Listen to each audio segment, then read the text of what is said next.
Welcome back for Beginning Bioinformatics Part 5. In this section, we are going to start learning how to do some useful stuff in Python. And so to that end, we're also going to start getting into the Rosalind homework. So before you start, well, as always, you'll want to go to Canvas and download the Beginning Bioinformatics Part 5 tutorial. This is Part A. But this document will take us through 3 video sessions. So once you have that, the other thing you'll need to do before you get started is you'll want to go and make sure that you're enrolled in the Rosalind course so that you have access to the homework problems. Now, if you watched the introductory video, I pointed this out there. So on the home page in that video, but if you haven't done it yet, you go to the Getting Started module, and then there's a page there called Technical Requirements. And on that page, there's a link to both get an account and enroll in the Rosalind course. And so once you've enrolled, you should see a web page like this that has all the homework problems in Rosalind for the semester listed. And the screenshot shows the end of the semester dates, but the due dates are all correct in Rosalind too. So you can see when those problems will be due. It's also on the course schedule, so no changes there. Once you have that done, we'll jump right in.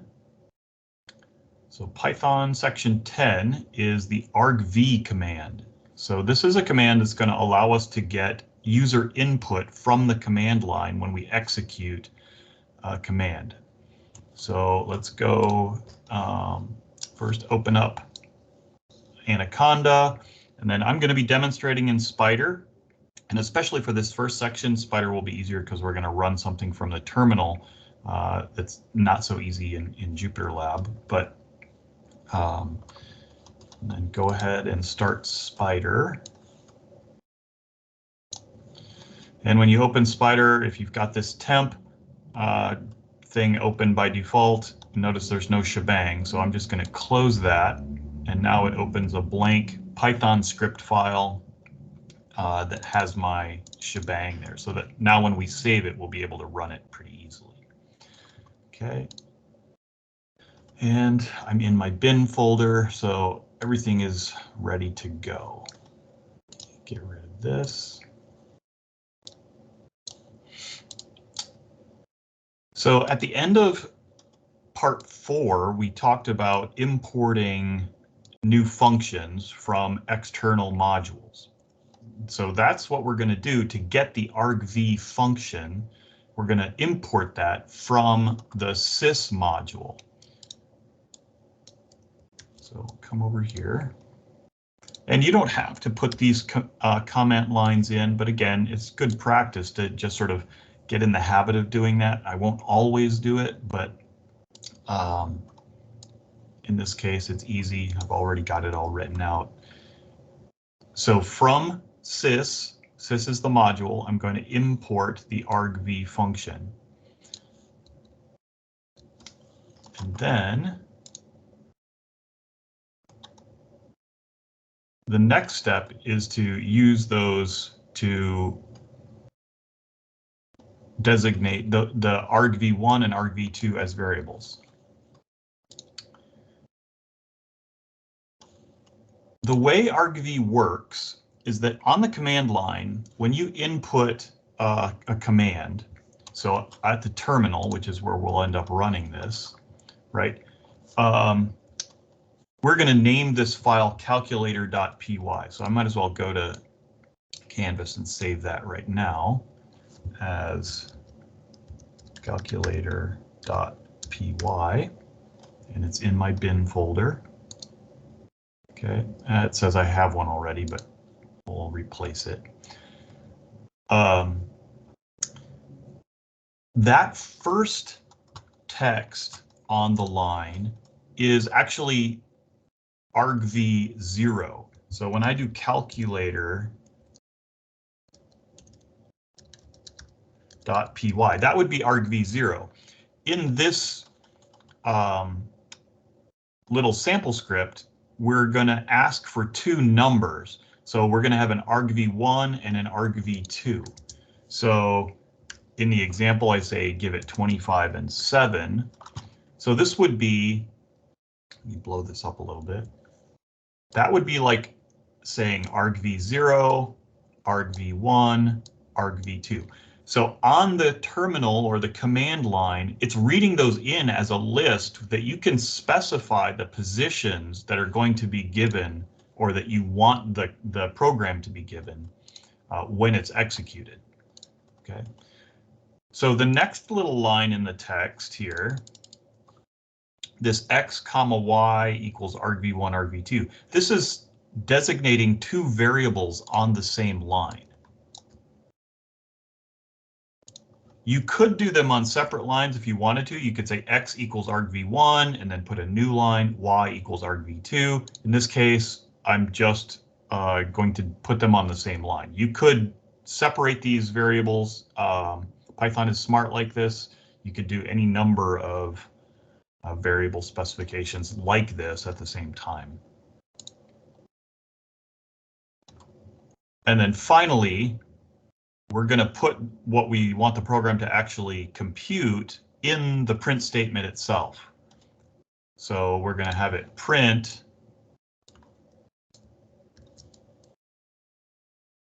the value of x, right? So get print x, and then this is text, right? It's in quotes, so it's literally just printing a plus sign. Then it's going to print the value of y. So whatever you input as argv2 is going to be y, so that will be printed there. And then again, quote, so it's literally going to just print an equal sign. And then, oh, that's not what I want you to do. We want x plus y, right? We're just going to do a sum. Right, so then it should compute the sum of x plus y.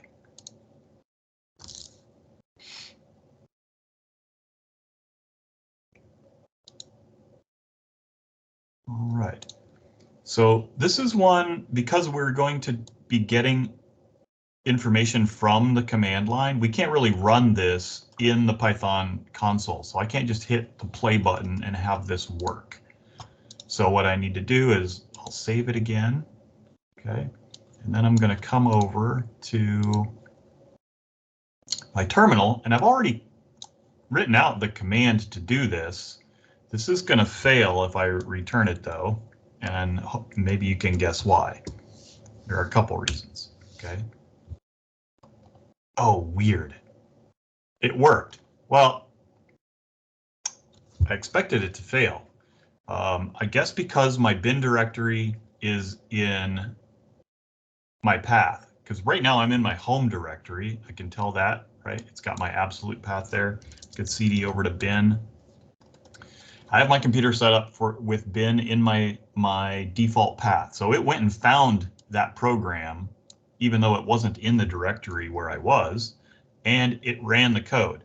I also expected it to fail because I'm surprised that it has executable permission. Even if you were in bin directory, you might have gotten a permission denied error because calculator.py, remember how I overwrote calculator.py? I bet earlier I gave it chmod when I was just checking to make sure everything worked. So I had already given it executable permissions, and when it overwrote that file, it retained the permissions. So that worked for me right out of the gate. So woohoo. But if you got a permission denied error, remember you need to run that chmod and give it a +x on whatever you named your file, right? So it would look something like that, where you give plus executable permission to calculator.py. Right. By default, things get saved from Spyder without executable permission typically. So you would see the permission something more like this, where the X's are not there. So this all should ring a bell from back when we were in the Unix tutorials. Okay, there is another issue though. Let me go ahead and rerun that just to show you, in case you didn't notice. 25 plus 7 is not 257. So what happened there? Well, what happened is it just concatenated 25 and 7. So one of the things about the argv command is it reads in everything as a string variable. So remember last time we did the variable type or the data type? argv reads in string types. Right. So we need to modify line 7. Oh, I had already moved the box. So you want to move that. And so this is the solution. We need to force it to read argv1 and argv2 as integers. So the way to do that is say int, right? That will force this to be integer type.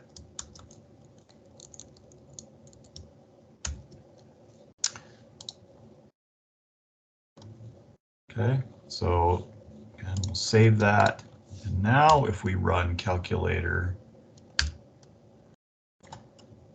it recognizes these as integers, and this x plus y does the actual addition rather than concatenating. Because remember, plus, when it works on text, remember from our hello world little examples in the last video, when you have a plus sign working on text or on strings, it's concatenating them.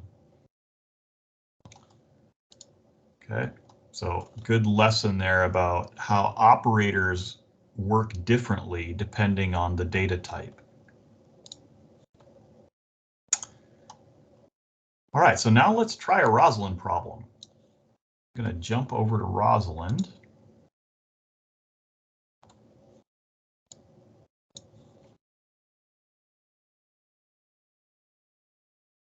And in the course, you'll see homework problem number 1 is variables and some arithmetic. So in Rosalind problems, there's always a sort of preamble here, and typically it's collapsed. So we'll click to expand it. And then especially on these early homework problems, it's just Python coding background. So it's trying to help you along with many of the operators or functions that you might need to use to solve the problem. The tutorials that I'm going through are already introducing that stuff. So hopefully, this might be a good refresher or another way to look at something, but you shouldn't need that for the most part. Then you get to the actual problem. So this says you're going to be given 2 positive integers, call them A and B. Each one will be less than 1,000. And then it's going to what Rosalind wants you to return as the solution is the integer corresponding to the square of the hypotenuse of a right triangle whose legs have lengths A and B. Okay, so remember back to your geometry course, how do you calculate the length of the hypotenuse on a right triangle? It's a squared plus b squared equals c squared, where c is the length of the hypotenuse. Here, it doesn't really need us to get c. We can just live with the square of c. So the problem is just getting a squared plus b squared, and it wants us to return the value for that summation.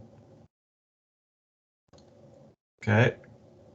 Then it gives you a couple notes on how Rosalind works. So when we're ready to solve the problem, we'll click download dataset, and it will give us those 2 numbers, and it will give us a text box in order where it wants us to return the solution. Then it gives a sample dataset and sample output. These are so that you can test your code. So let's go ahead and jump back over to Spider. And I'm just going to modify my calculator script to do that, to solve this problem. Okay. So I'm going to leave it as X and Y instead of A and B. You can change variable names. The variable names don't make any difference. But just to make things easier, so how do we get the square? Well, raising something to a power is just 2 asterisks, and you can go back and look at beginning Bioinformatics 4 had the list of operators. It's also listed in the Rosalind here, right? So part of this tells you, okay, the exponentiation operator is 2 asterisks, so some clues there. Because I know this is a lot to remember as you're learning. There's so much syntax and vocabulary to remember. So this should square the first number and add it to the square of the second number. And we don't really need to print that stuff anymore.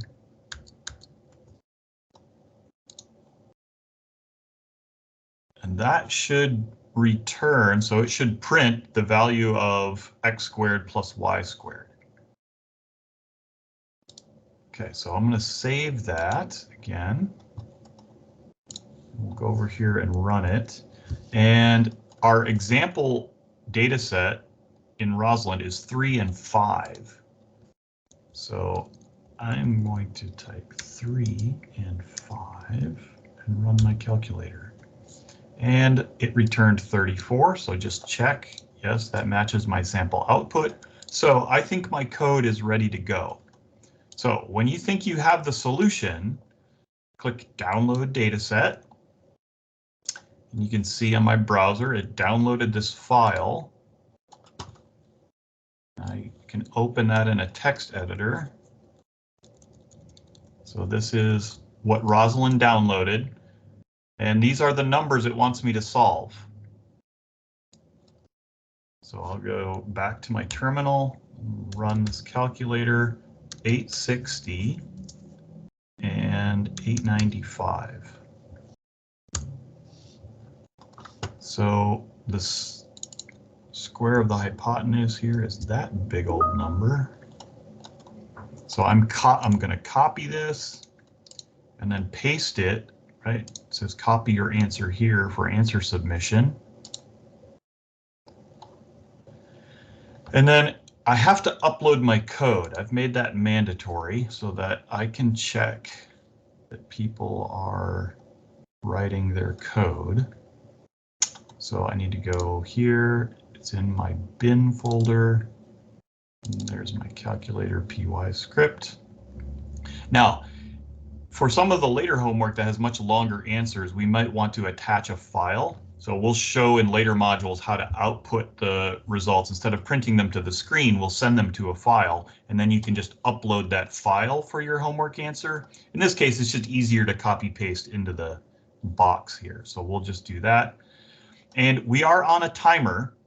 So it gives you a 5-minute timer to solve the problem. We've got a countdown here. We're fine. We've got more than 3 minutes left, but I'm going to hit submit. And it's automatically graded on the fly. And it says, congratulations, we've solved that problem. Okay.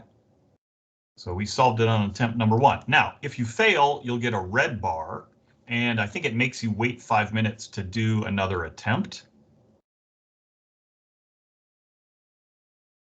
But then you can just, click to get another data set. It'll give you two more numbers, and you can try it again after you've modified your code.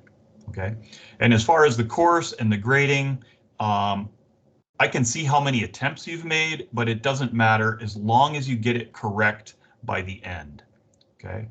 So successful completion is the only thing that matters. It doesn't matter how many tries it takes you. Okay. So that's Rosalind problem number 1.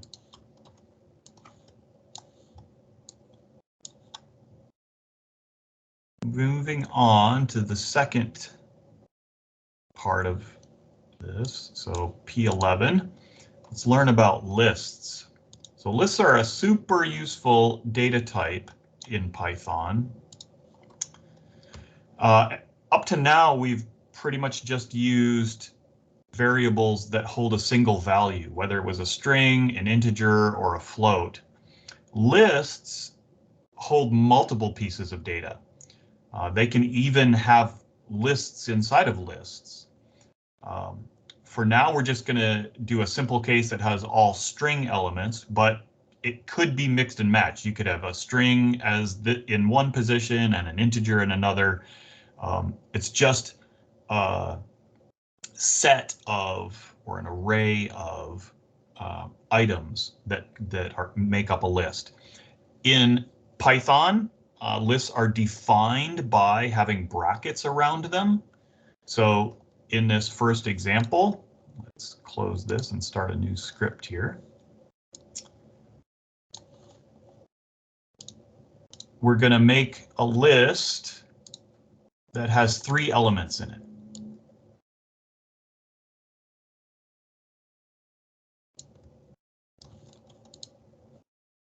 So go ahead and put that text in.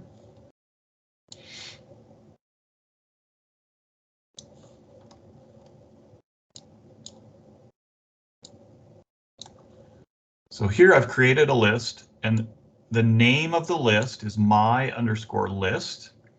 And the brackets tell Python that what comes in between is a list. The quotes, right, are telling it that this is a string.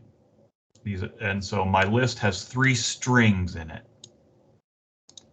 And then here, I'm saying print my list and then position 1. Okay, so this notation is just like what we had in argv, except now we're using this bracket reference to reference the things inside my list. Before, we were saying inside argv, which was on the terminal line. So you hopefully can see the parallels here for this list referencing. What do you think it's going to print here? Is it going to print hello, which would be sort of the intuitive answer? Well, let's play it and see. No, it printed world. So for those of you new to programming, understand that computers typically index everything from 0. So the first item in your list is 0. Again, parallel with the argv that we just talked about, where argv0 was the actual name of the program command. Here, the first item in the list was 0. So when we called for my list position 1, we got world.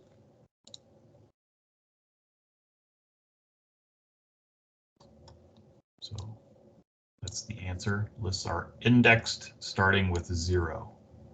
And I'll show on the next P12, I have a little diagram that shows that. How do we replace an item in the list? So first we're going to replace, then we're going to append, then we're going to insert. First of all, how do we replace an item? So I give you the text for this, or the code. In my list position 2, we want that to equal Alfred R. Wallace. Well, currently my list 2 says Charles Darwin. So let's go to our R code.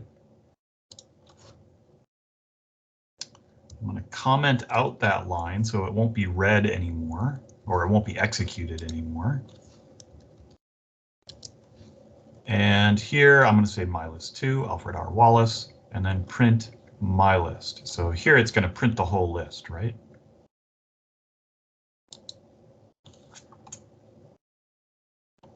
If I get ahead of you at any point here, obviously just pause. Whoops. There. So I ran that. And it says hello world, and instead of Darwin, it now says Alfred R. Wallace. So Darwin has been replaced with Wallace. And actually, let's back up a second, because I don't know that I ever printed just the whole list there. So here, it's going to print my list, and it should print it with Charles Darwin, and then it's going to print my list after replacing with Alfred R. Wallace. So it should print the list twice. And so there, now you can see how that function worked, where we replaced the third item. Okay. So we used the assignment operator, the equal sign, to make that third position have a new value. What if we didn't want to replace something? We wanted to stick it on to the end of the list. So we just want to add another item. Well, in that case, we can use the append function.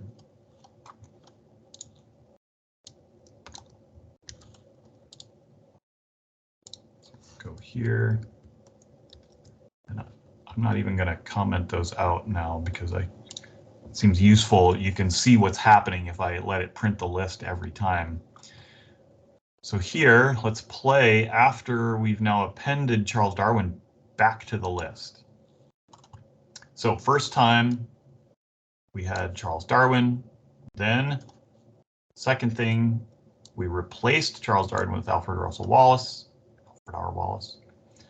Third thing, we did mylist.append Charles Darwin, and well, it's wrapping just because my window size there.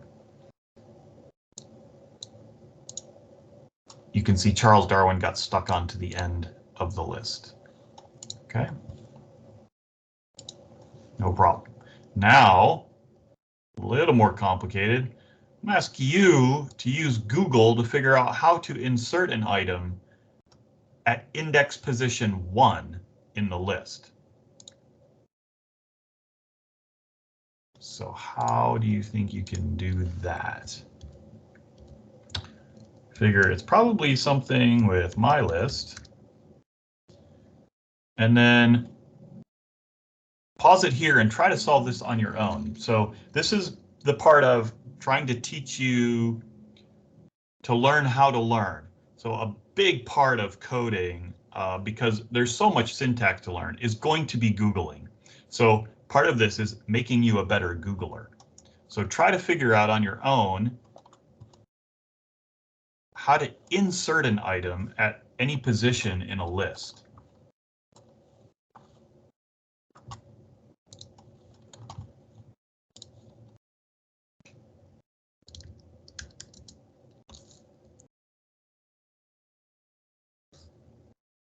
So hopefully you were successful and you're back, and I'm going to walk through this now. So I'm just Googling literally insert item in list Python. And I get a bunch of hits. I'm just going to click the first one. Python list insert. So here I can see in his example code, he makes a list called vowel. And then here's where he inserts it, vowel.insert. And then he uses parentheses. So insert is sort of a function, not defining a list position. So insert, I get to give it a number that is the position, and then whatever I want to go in that position or be inserted in that position. So let's do that. mylist.insert. And I want it in position 1.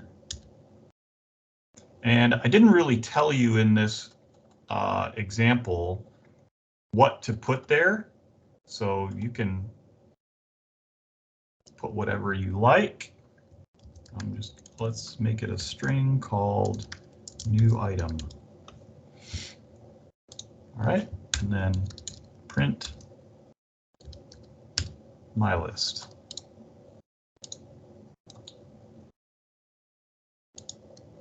And let's just be clean about this. Insert new item in position 1. and then we'll run it.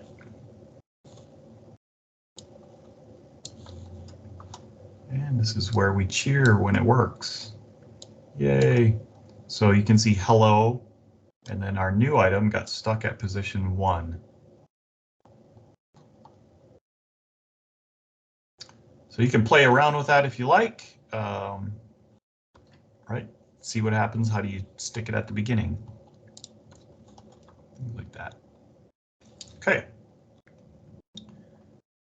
Moving right along. How do we slice lists and strings? So what we just did was a little taste of list slicing where we only dealt with one item at a time.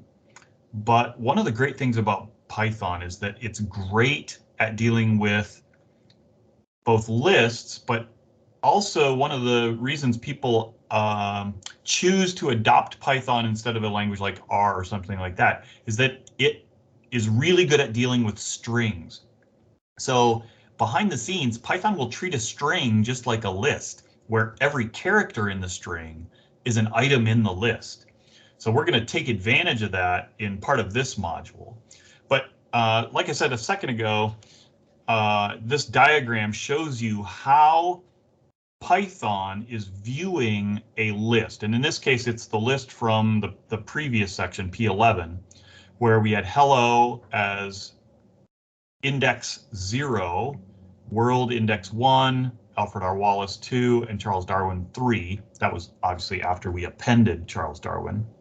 Okay.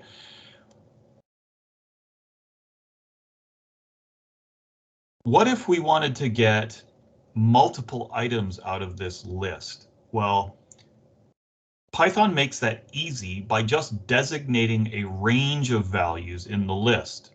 So we're going to slice and print only the middle 2 values out of that list.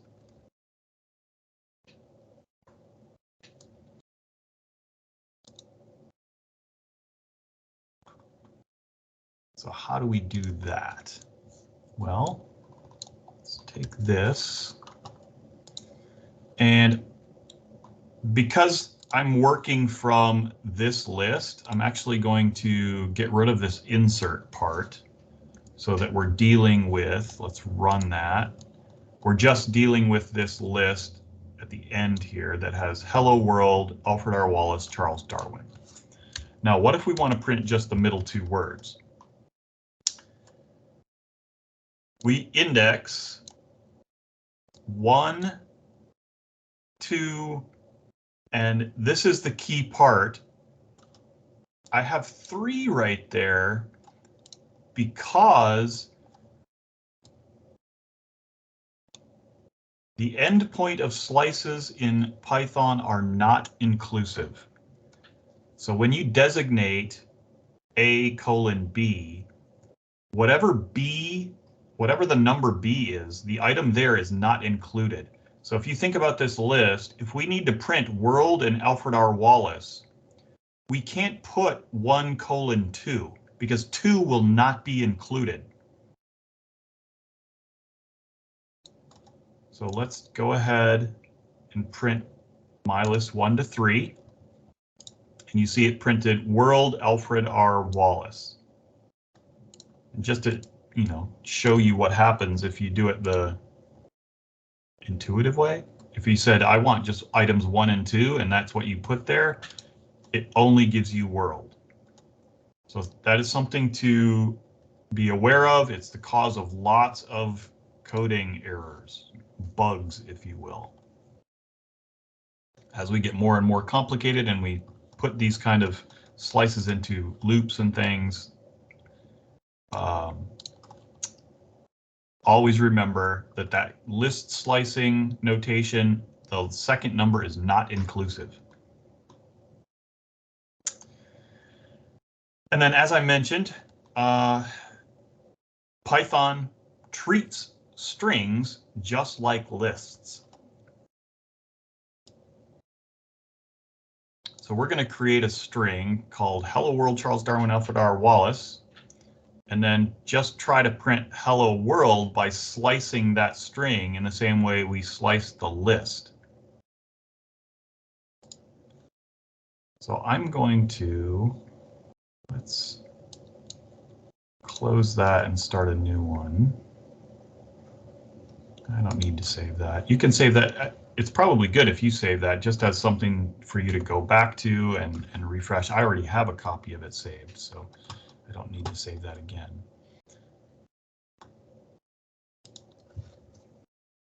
So let's make something called myString.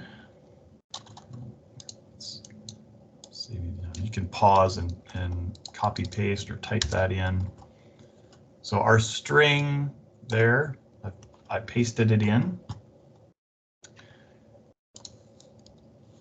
And then I've copied this line as well. And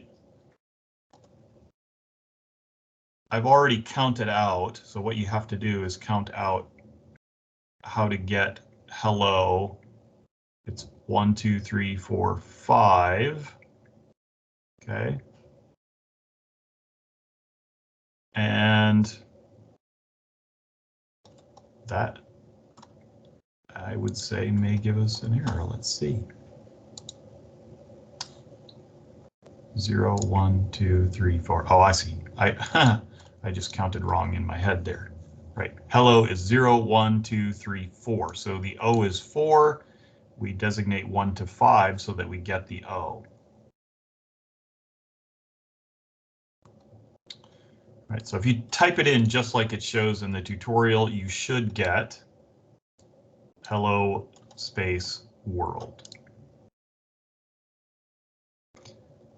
And remember, again, back to 4, right? Where's that space coming from? It's because we put a comma there. So that comma is actually putting the space between hello and world. So task 12.2 is to print Wallace world from that string. So we need to modify this line somehow to get Wallace world. So a couple hints. Wallace starts at index number 33. So if we want to do Wallace world, we know that number should be 33. And the other hint is that you can put a number. So I put A as a variable, 2, and then colon, and then close the bracket. If I don't give it a second number, it's going to go all the way from A to the end of the string. So in this case, since Wallace is the last word in our string, we can just leave that end number blank, and that should grab all of Wallace.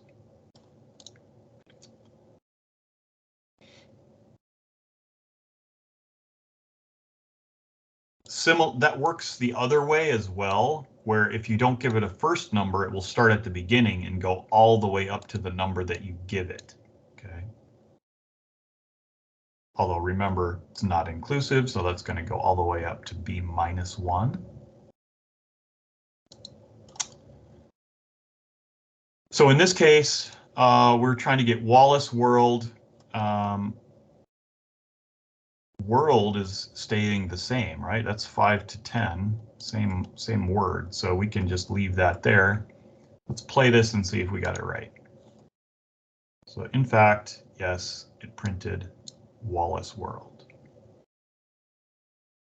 Right. So the main idea here is that you're learning how to index a string or how to reference slices of a string. So let's go use that to complete Rosalind homework problem number 2. Where is Rosalind?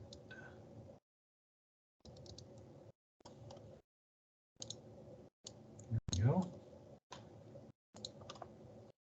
So going back to my problem set, problem number 2, strings and lists. So again, just like problem 1, there's a section here that will sort of go over how to deal with strings and list slicing again in a little bit different way. Then our problem, given a string S, so this is a string that it's going to give us in our sample data set.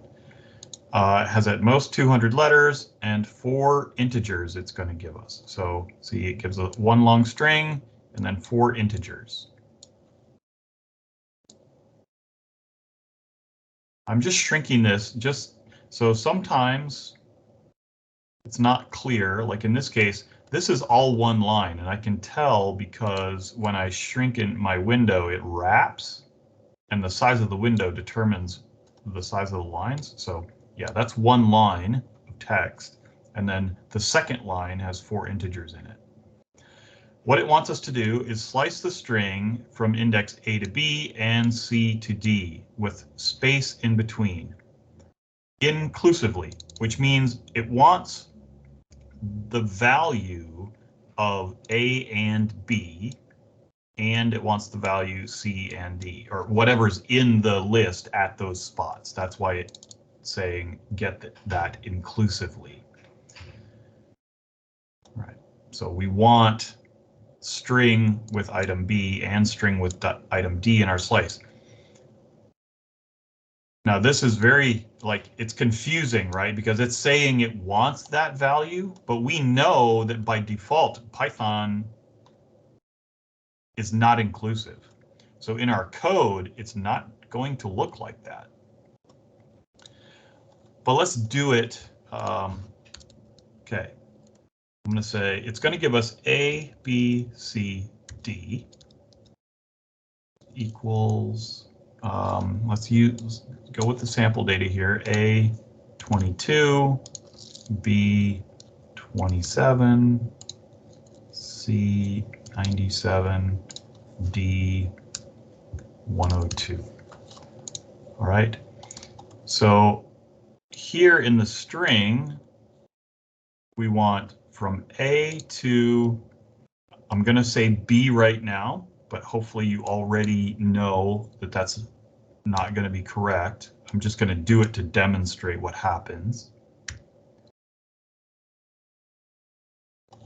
So, and then I'll run that. Okay. Oops. I forgot to change the string. So I need to copy this string and put that into my string. Okay. Now let's run it.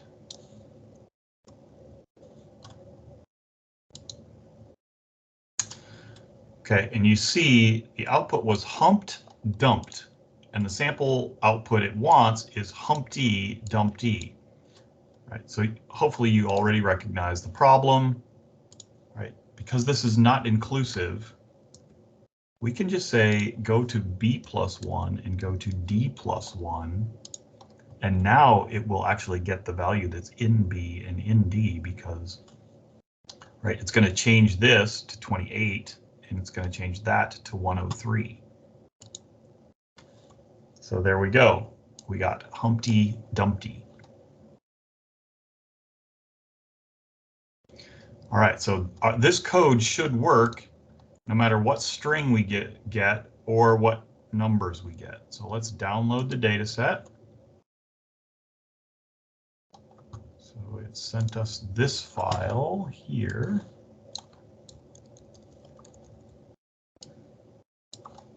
And okay, I'm going to copy this into my string here.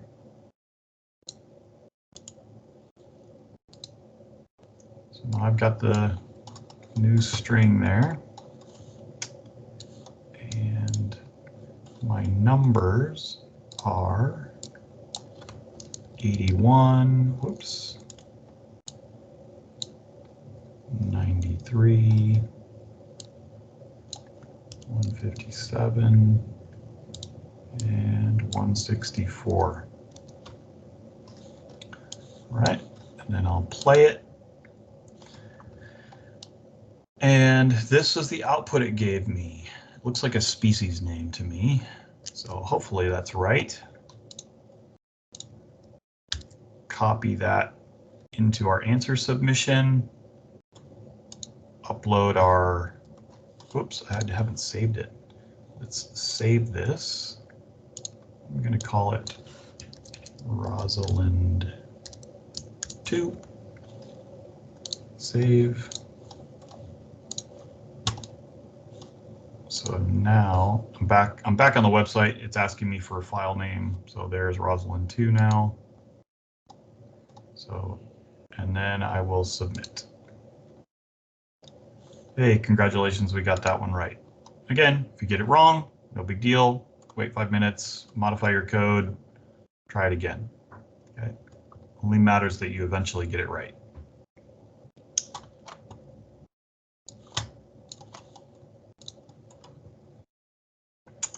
One of the cool things, just a little note here at the bottom,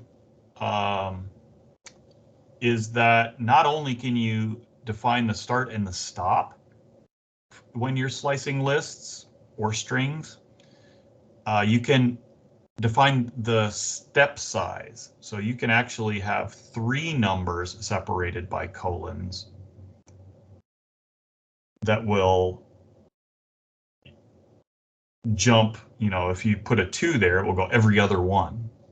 Okay, so we will actually use that later on when we do sliding windows, and there's a Rosalind problem about counting odd and even numbers. So anyway, we'll use that later, but as long as we're talking about list slicing, wanted to mention it here. And then the last thing for today is this if-else conditional output. So lots of times when we're using a comparison operator, it's because we want to run some code if a condition is met, and if the condition is not met, then we want to do something else. Okay, and so intuitively, we put that in an if-else statement. So task 13.1, let's make a program that will add, well, what does it say? It will subtract numbers if they're different, and it will add them if they are the same. Okay, so I'm going to close that, start a new one. And I'm going to say A equals 5, B equals 5, and let's just copy this in. Okay.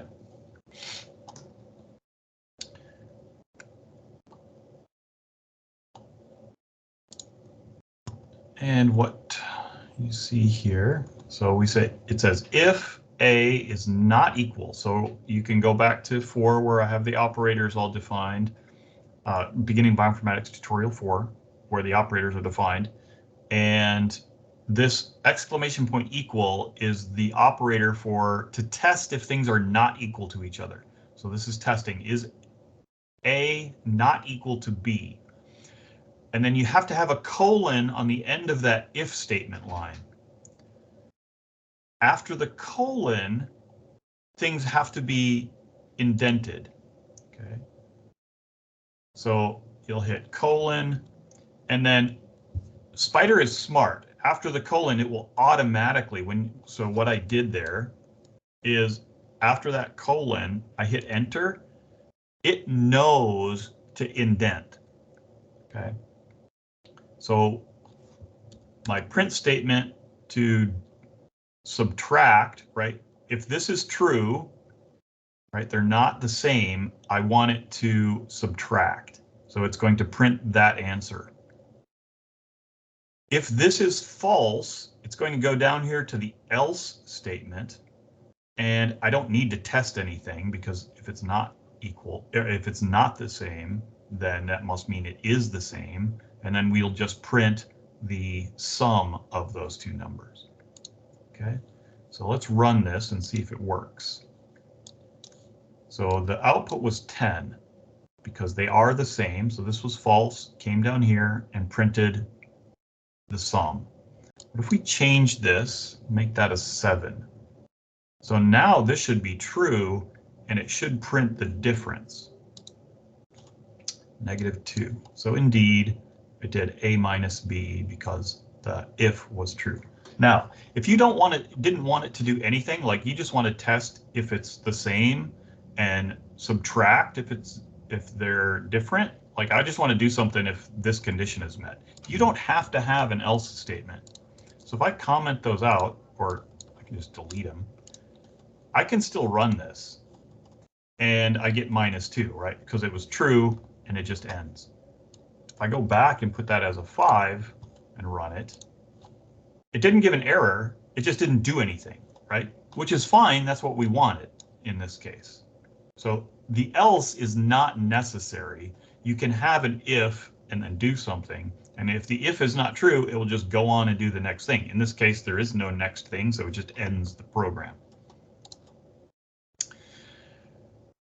Another note, right? Indentation in block structure is important. I showed you how Spider is automatically, and I believe Jupyter Lab does this as well. Most code editors that are meant for Python, the IDEs for Python programming, are smart about indentation. Where you come into problems is if you copy text out of a Word document, for example, or off of the internet, because you can't tell if that white space is 1 tab or 4 spaces or 5 spaces. And if it's different within a block or even across blocks, it will give you an error, an indentation error. So that you have to pay particular attention to that, and especially when you start to get loops inside of loops. So you'll have multiple levels of indentation. The indentation can get messy pretty quickly if you're copy pasting stuff from external sources. Okay, it's something that you can fix. It's just it can be a little frustrating if you keep getting indentation errors and you can't see where the indentation problems are. All right, that's it for this block. Hopefully you've made it through Rosalind problems 1 and 2 at this point, and looking forward to some more of those fun homework problems in the next few sections.